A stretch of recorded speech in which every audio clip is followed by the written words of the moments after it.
This is Thought in Motion, a series dedicated to the seminars of psychoanalyst Jacques Lacan. Today's video covers lectures 12 to 14 in Seminar 2. Lecture 12 returns to Freud's first two psychic apparatuses, the first being from the unpublished Project for Scientific Psychology and the second from Interpretation of Dreams.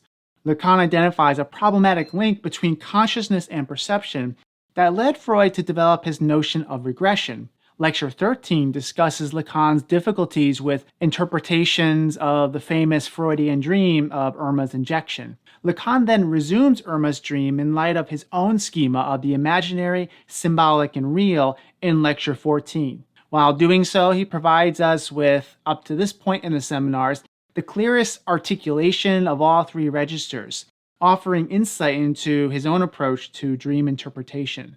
Rather than address these three lectures sequentially, I'll instead work backwards from the insights gleaned from Lecture 14 to then, in the following video, consider Lacan's approach to the dream of Irma's injection and his reservations concerning Freud's conception of regression. And so, in this video, I address the following questions. 1. What is the relationship between the imaginary and the real? 2. How does the symbolic intervene between the imaginary and real?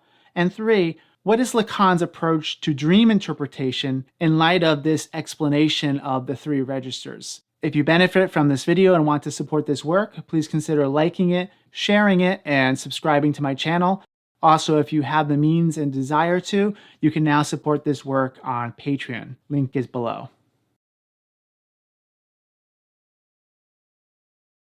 The real cannot be addressed on its own, but always needs the support of the imaginary. Through this register, we can determine the distinct impact the real has, distinguishing its activity from the, so to speak, normal operating procedures of the imaginary.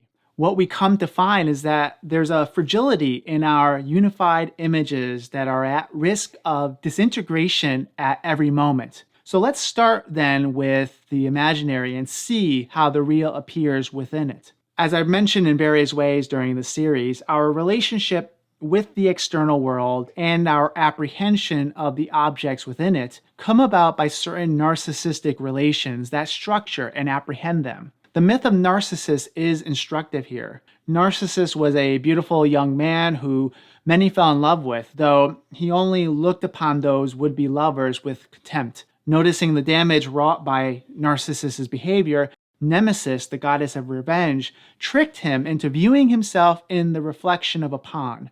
He proceeded to fall in love with this image, which he didn't recognize as his own. According to some versions of the story, he then dives into the water in pursuit of his reflection and then drowns. In another, he melts away from the fires of his own passion. And in yet another version of the story, he commits suicide. Despite their differences, each version ends in the demise of Narcissus. There's a kind of compulsion to return to something that has been excluded. Though narcissism is a libidinal investment in the ego, as Freud suggested, one encounters this ego, as Narcissus does, externally, perceiving our longed-for unity as an image arriving from the outside, an image that unknowingly reflects back to us ourselves. This ideal and idealized image of unity is evoked in every moment of our perceptions. Though this narcissistic relation to the world structures our experience, unlike for the animal, it's a misfitted relation that doesn't neatly map onto our biological needs. We demand more than what the instincts require. As Lacan states in the Écrit, desire is neither the appetite for satisfaction nor the demand for love, but the difference that results from the subtraction of the first from the second. From this desire, one encounters the object, but this perceived object is only a semblance of the real object of desire, from which we are irremediably separated, giving rise to a fundamental gap within ourselves and between us and the world. Consequently, our perception of these unified objects is an ideal never attained, and whatever unity is perceived in the moment is fragile, always in a precarious state susceptible to disintegration. That fragility becomes salient upon the real entering the picture, and literally in this case. Here, the real refers to the real object of desire, the primitive object par excellence, and not merely an incomplete semblance of one. Despite being the object of desire, the encounter with the real object is not a welcome sight, but an anxiety-provoking one. The primitive object par excellence is the object of anxiety par excellence. It is the revelation of something that is unnameable, lacking any possible mediation. An object that is no longer an object, but something encountered where words fail. This encounter leaves the ego shattered, uncovering a multiplicity of egos. Perhaps one could call this a regression of the ego, but Lacan adds, this is not some antecedent state of the ego, but rather a spectral decomposition of the function of the ego, exposing the fragmented state that we always already are. This imaginary decomposition is not a return, but a revelation of the normal component parts of perception. Perception is fundamentally unstable. We see this within phenomenology, where it is observed that when we gaze upon an object, we see only one side at a time. If we turn the object, we see another side, while the previous side fades away. This inevitable flux of experience lacks any intrinsic endurance. Ordinarily, we manage to overcome the diversified elements of our ego through certain anchors or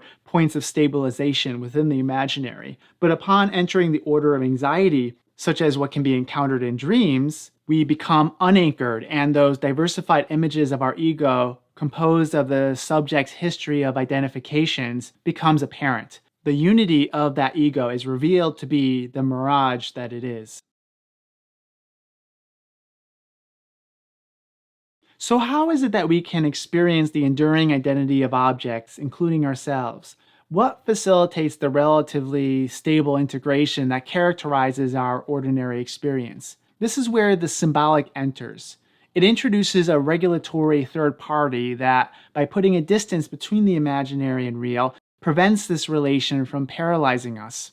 Naming objects, structures, and stabilizes our perceptions. As mentioned in my video, Name Your Desire, the name is transformative, allowing something that is absent to become present without the real object having to be directly encountered. The word, which includes the concept, allows me to know that this is a Glencairn whiskey glass, whereas my perceptions don't provide me that kind of stability. One moment it looks like a transparent bulb, another moment it looks like a series of transparent concentric circles. The name is not subject to the flux of spatial distinctions, but rather constitutes the object's temporal dimension. The mediation of a name grants it the endurance of time. For this reason, Lacan reiterates something similar that he said in Seminar 1. The name is the time of the object, hearkening back to his earlier statement that the concept is the time of the thing. In bringing the object of desire into speech, the subject reconstitutes it in a manner that allows for the assumption of one's desire rather than its misrecognition in locating it in the imaginary object, which is always susceptible to disintegration. So how does this all apply to dream interpretation? Lacan identifies the dream as imagining the symbol, putting the symbolic discourse into a figurative form. Dream interpretation, then, is the symbolizing of the image. This requires recognizing where the ego of the subject is and not confusing it with the subject itself. To engage in such analytic interpretation, Lacan states we must begin with the text itself, the dream, and treat it as holy writ or holy scripture. Lacan states that the entire orientation of my teaching is that one must treat the text, the chain of signifiers, as the subject and not the ego of the author. In Holy Scripture, the scribe is of secondary importance to the spirit that inspires the text. Lacan states that commentaries on Scripture are irredeemably lost the moment they try to get at the psychology of the human author in order to interpret it. To this, Lacan would probably add the historical critical method of interpretation, given his critique of Erik Erikson's cultural interpretation that he presents in Lecture 13. Culturalism for Lacan converges with psychologism in its reducing the understanding of the text to the ego, in this case, the developmental history of that ego. Lacan's critique here runs contrary to a manner of interpreting common today, which can be broadly named social constructionism. Such an approach seeks to contextualize meanings in light of an author's historical situatedness and the shared collective assumptions of that author's social environment. At first glance, this would seem to be a position congenial to Lacan's, given his emphasis on language and the symbolic. However, there are critical differences. If we take Peter Berger's and Thomas Luckmann's The Social Construction of Reality as representative of this approach, the claim that perceptions of reality are derived from social interactions is for Lacan to remain at the level of the imaginary. So in other words, social constructionism does not adequately distinguish between the imaginary and symbolic, nor does it, for that matter, with perhaps some exceptions, allow for the register of the real. When I was going to graduate school, this kind of way of interpreting was predominant.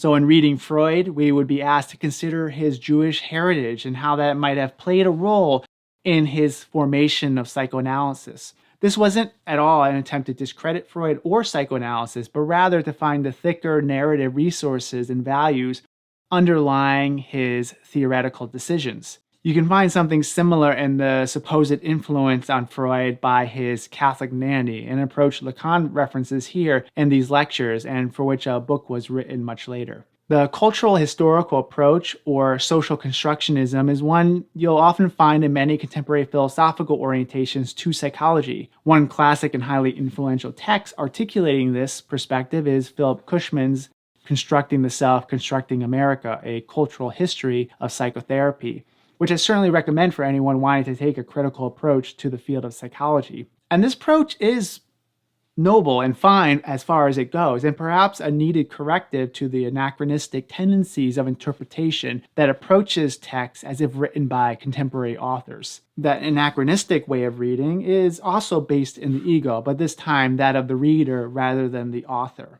Lacan's approach, however, doesn't fit well into either the modern or what might be called, for lack of a better word, postmodern approaches discussed here. And this is what makes Lacan, for me at least, such an original thinker that continues to have something to say to contemporary theory. We'll continue with these lectures in the next video, addressing Lacan's interpretation of Irma's dream and the concept of regression. I'd like to thank the following for supporting this channel on Patreon.